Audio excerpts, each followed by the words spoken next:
Super കൺമണി സീരിയലിൻ്റെ ഏറ്റവും പുതിയ പ്രൊമോ റിവ്യൂയിലേക്ക് എല്ലാ കൂട്ടുകാർക്കും സ്വാഗതം. അങ്ങനെ മാനസയ്ക്കെതിരെ മൊഴി കൊടുക്കാനായിട്ട് നമ്മുടെ കൺമണിയും കൃഷും സ്റ്റേഷനിലേക്ക് വരുന്നുണ്ട്.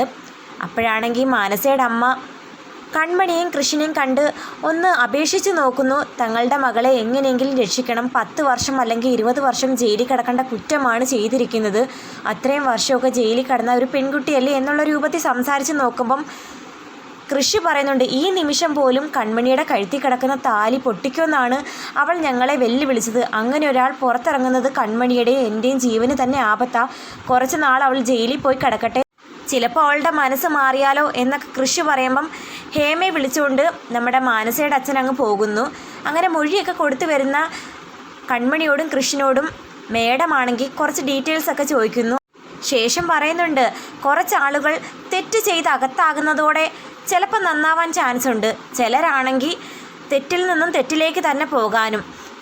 എന്തായാലും നന്മയല്ലേ ജയിക്കുള്ളെന്ന് കൺമണിയും പറയുന്നു.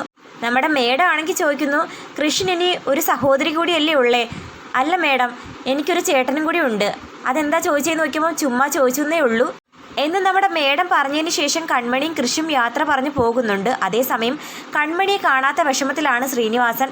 ഇത്രയും നേരമായിട്ടും മോളെ കാണുന്നില്ലല്ലോ എന്നൊക്കെ പറയുമ്പോൾ അമ്മായിമാർ പറയുന്നു, എന്തായാലും സ്റ്റേഷനിൽ മാനസയും വരുണും അനിരുദ്ധവും ചെയ്തു കൂട്ടിയ സ്റ്റേറ്റ്മെൻറ്റൊക്കെ പറയുമ്പോൾ തന്നെ നല്ലൊരു സമയം പിടിക്കും.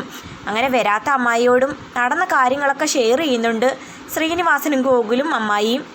അത് കേട്ടതും നമ്മുടെ അമ്മായി ഇങ്ങനെ പറയാനേ ചാൻസ് ഉള്ളൂ, ഞാനും കൂടി പാർട്ടിയിലേക്ക് വരേണ്ടിയായിരുന്നു, അവൾക്കിട്ട് 2 എണ്ണം പൊട്ടിക്കാൻ. എന്തായാലും അവളുടെ ഭാഗത്തുനിന്ന് എന്തെങ്കിലും ഒരു ചതി പ്രതീക്ഷിച്ചിരുന്നു, പക്ഷേ ഇത്രയ്ക്കും വലിയ ക്രൂരത കാണിക്കുമെന്ന് പ്രതീക്ഷിച്ചതേ ഇല്ല. അവൾക്ക് കിട്ടേണ്ട ശിക്ഷ തന്നെയാണ് ഇപ്പോൾ കിട്ടിയിരിക്കുന്നത്. കൺമണി മോള് ആളൊരു മിടുക്കി തന്നെ. അതേസമയം നമ്മുടെ ബലരാമനാണെങ്കിൽ വളരെ സീരിയസ് ആയിട്ട് കിടക്കുന്നത് കണ്ട് ഭാഗ്യശ്രീക്ക് വിഷമം സഹിക്കാൻ പറ്റുന്നില്ല. അവളെ കെട്ടിവെച്ചേക്കുന്നത് കൊണ്ട് തന്നെ ബലരാമനെ രക്ഷിക്കാനും പറ്റുന്നില്ല. അങ്ങനെ ഒരു ഘട്ടം എത്തിയപ്പം സുമിത്രയാണെങ്കിൽ ഭാഗ്യശ്രീയുടെ വായിൽ നിന്നും ആ തുണി മാറ്റി കൊടുക്കുന്നുണ്ട്. അതായത് പുന്നാര ചേട്ടനോട് അവസാനമായി എന്തെങ്കിലും സംസാരിക്കണമെന്നുണ്ടെങ്കിൽ സംസാരിച്ചോട്ടെ എന്ന അർത്ഥത്തിൽ. അന്നേരം നമ്മുടെ ഭാഗ്യശ്രീ പറയുന്നുണ്ട്, അമ്മ പറയുന്ന എന്ത് കേൾക്കാനും ഞാനും ചേട്ടനും തയ്യാറാണ്, എത്രയും പെട്ടെന്ന് ചേട്ടൻ്റെ ജീവൻ രക്ഷിക്കാൻ. അതും പ്രകാരം നമ്മുടെ സുമിത്രയും ബാലു ആണെങ്കിൽ ബലരാമനെ ട്രീറ്റ് ചെയ്യാൻ തീരുമാനിക്കുന്നു. അതിന് സ്പെഷ്യലിസ്റ്റായിട്ടുള്ള ഒരു ഡോക്ടറായ മീരയാണ് ബാലു സമീപിക്കുന്നത്. കള്ളത്തരം പറഞ്ഞാണ് ആ പെൺകുട്ടിയെ വീട്ടിലേക്ക് കൂട്ടിക്കൊണ്ടുവരുന്നത്. എല്ലാ കാര്യങ്ങളും കേട്ടും ബലരാമനെ നേരി കാണുന്ന മീരയ്ക്കാണെങ്കിൽ ഇവർ പറയുന്നതുമായിട്ട് യാതൊന്നും മാച്ചായിട്ട് തോന്നുന്നില്ല. നിങ്ങൾ പറയുന്നതും പേഷ്യൻറ്റിൻ്റെ കണ്ടീഷനുമായിട്ട് കണക്ട് ചെയ്യാൻ പറ്റുന്നില്ല, അതുകൊണ്ട് എത്രയും പെട്ടെന്ന് പോലീസിനെ അറിയിക്കാൻ പറയുന്നതും നമ്മുടെ സുമിത്രയുടെ തനി സ്വഭാവം പുറത്തെടുക്കുന്നുണ്ട്. അതായത് കത്തി കാണിച്ച് നമ്മുടെ മീരയും ഭീഷണിപ്പെടുത്തി ബലരാമനെ ചികിത്സിപ്പിക്കാനാണ് ഉദ്ദേശം. അത് മിക്കവാറും നടക്കാനാണ് ചാൻസ്.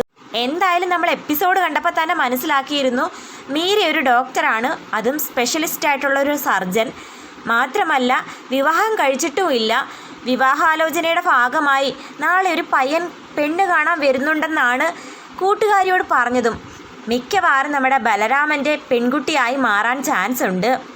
ആ പെൺകുട്ടി നല്ല മനസ്സുള്ളൊരു പെൺകുട്ടി തന്നെയാണെന്ന് പ്രതീക്ഷിക്കുന്നു. അപ്പം ബലരാമന് പറ്റിയൊരു ജോഡിയായിട്ട് മാറാൻ എല്ലാ സാധ്യതയുണ്ട്.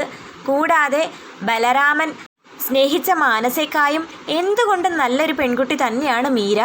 മാനസ ആത്മാർത്ഥമായിട്ട് സ്നേഹിക്കുവാണെന്ന് കരുതിയാണ് ബലരാമനും തിരികെ സ്നേഹിച്ചത്. എന്നാൽ അവൾ തന്നെ ചതിക്കുവാണെന്ന് ഭാഗ്യശ്രീ തെളിയിച്ചു കൊടുത്തതും പോരാഞ്ഞ് ഭാഗ്യശ്രീ ആ ഞെട്ടിക്കുന്ന സത്യവും പറഞ്ഞു കൊടുക്കുന്നു. അതായത് കൃഷിൻ്റെയും കൺമണിയുടെയും ജീവിതം തകർക്കാൻ നടക്കുന്ന ഒരു വില്ലത്തിയാണ് ഈ മാനസ എന്നുള്ള സത്യം മനസ്സിലാക്കി നല്ലൊരു തിരിച്ചടി തന്നെ മാനസയ്ക്ക് കൊടുത്തിരുന്നു.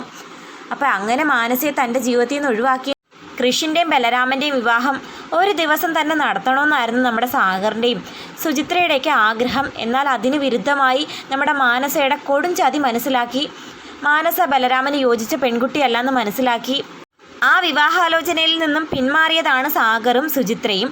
അപ്പം ബലരാമന് പറ്റിയ പെൺകുട്ടി ബലരാമൻ്റെ അടുത്തേക്ക് വരുമ്പം അവരും കൂടി സമ്മതിച്ച് ഈ റിലേഷൻ മുന്നോട്ട് പോകാൻ ചാൻസ് ഉണ്ട്.